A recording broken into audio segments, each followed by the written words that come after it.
கெவரு புட்டு எப்படி செய்யுதுன்னு பார்க்கலாம். அதுக்கு ஃபஸ்ட்டு வந்து கெவரு மாவில் வந்து கொஞ்சமாக சால்ட்டு, இப்போ சுடு தண்ணி ஊற்றி இப்போ இதை கொஞ்சம் கொஞ்சமாக பிசைஞ்சு எடுத்துக்கலாம். இந்த மாதிரி சூடாக தண்ணியில் கொஞ்சமாக பிசைஞ்சு எடுத்துக்கணும்.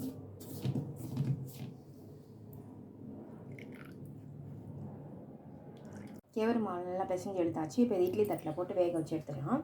இப்போ இது இட்லி தட்டில் வச்சிடலாம்.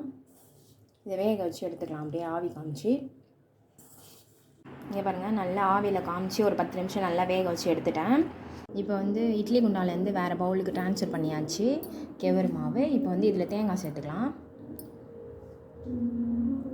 இதிலே தேங்காயும் ஏலக்காயும் சேர்த்து அரைச்சாச்சு. இப்போ இதில் அப்படியே நாட்டு சக்கரை சேர்த்துக்கலாம்.